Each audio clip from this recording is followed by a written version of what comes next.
Timnas Indonesia mengawali kiprah di grup A Piala AFF 2022 dengan menjamu Kamboja di Stadion Utama Gelora Bung Karno, Jumat, 23 Desember 2022. Di laga ini anak asuh Shin Tae-yong berhasil memetik kemenangan. Skor 2-1 menutup laga keras tersebut untuk kemenangan Indonesia. Dua gol kemenangan Timnas Indonesia dicetak oleh Egy Maulana Fikri dan Witan Sulaiman. Kamboja sempat menyamakan skor lewat gol Saret Kria. Meski berhasil menang, ada beberapa catatan yang perlu dibenahi Shin Tae-yong dari skuad Garuda. Apa saja itu? Satu hal positif yang bisa dipetik dari laga ini adalah keputusan PSSI menaturalisasi Jordi Amat sepertinya benar-benar tepat. Mengisi slot Elkan Bagot, mantan bek Swansea City itu tampil dengan sangat ciamik. Tidak hanya bertahan dengan solid, ia juga kerap maju membantu serangan dan ia melepaskan umpan-umpan yang akurat. Meski Amat performanya apik, namun ia nampaknya masih memiliki kendala dengan bek-bek Indonesia lainnya. Faktor komunikasi mungkin jadi penyebab koordinasi keempat bek Indonesia kurang maksimal, sehingga Kamboja kerap mendapatkan peluang berbahaya memanfaatkan kesalahan bek-bek Indonesia. Performa Timnas Indonesia di pertandingan pertama ini harus diakui jauh dari kata maksimal.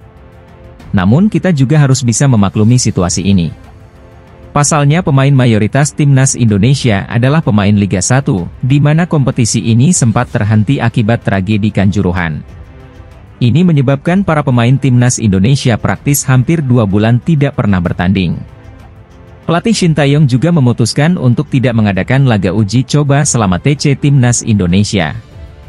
Jadi sangat bisa dimaklumi jika kebugaran para pemain Indonesia masih kurang dan koordinasi antar pemain masih jauh dari kata maksimal.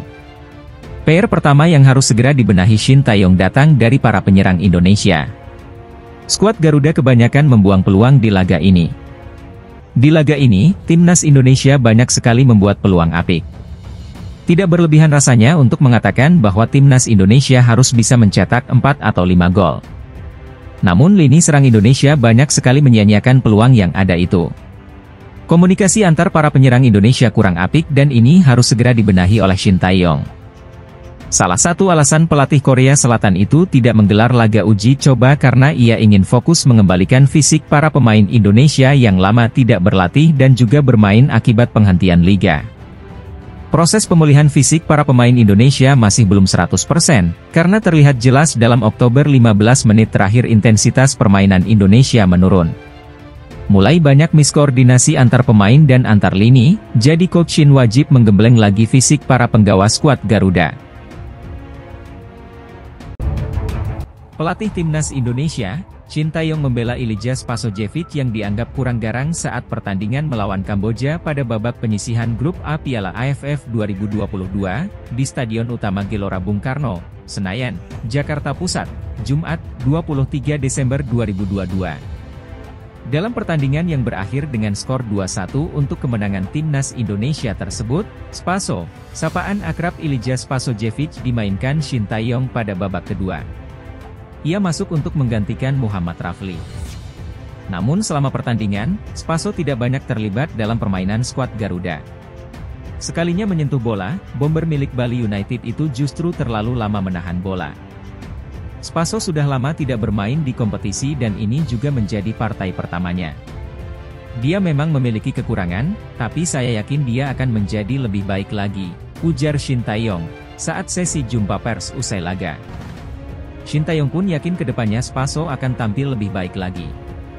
Selanjutnya, skuad Garuda bakal menghadapi Brunei Darussalam di KLFA Stadium, Kuala Lumpur, Malaysia, Senin, 26 Desember 2022. Spaso adalah pencetak gol terbanyak di BRI Liga 1. Saya percaya kedepannya akan lebih baik, imbuh pelatih asal Korea Selatan ini. Spaso merupakan top skor BRI Liga 1 2021 break 2022 dengan 23 gol. Pada musim ini, ia sudah membuat 7 gol dari 11 pertandingan buat Bali United.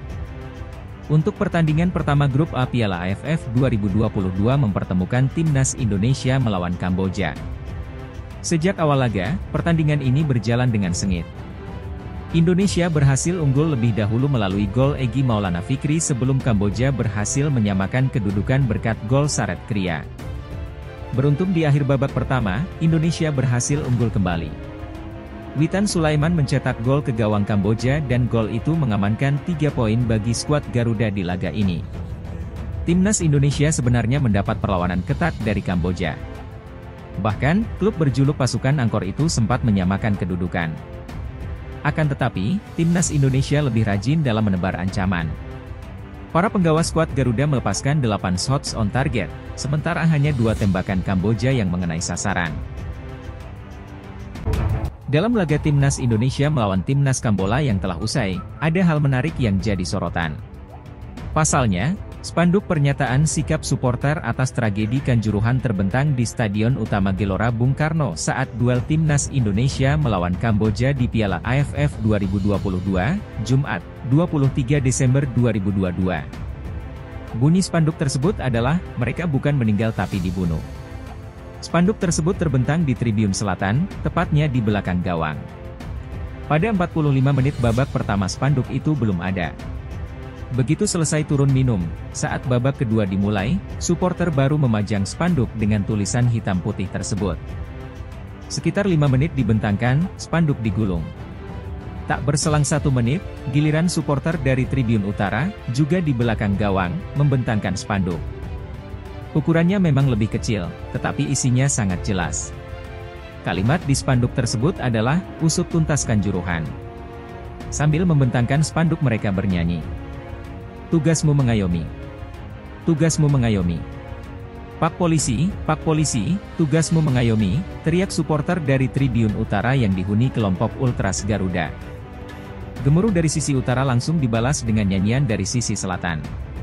Salah satu nyanyian yang diteriakkan para supporter adalah, "Salam satu jiwa, milik Aremania, fan Arema FC." Sekitar 10 menit waktu berjalan, aksi tersebut usai. Spanduk dan yel-yel yang ditujukan untuk mendukung korban tragedi Kanjuruhan selesai. Supporter kembali fokus mendukung Timnas Indonesia. Laga Timnas Indonesia akhirnya berhasil menang pada Piala AFF 2022 melawan Timnas Kamboja. Setelah sempat imbang dengan Kamboja, gol kedua dari hasil sepakan Witan Sulaiman pada menit ke-35 berhasil merubah kedudukan Timnas Indonesia menjadi 2-1 atas Kamboja. Sebelumnya Indonesia sempat membuka gol saat 2 menit pertandingan berjalan lewat aksi Egy Maulana.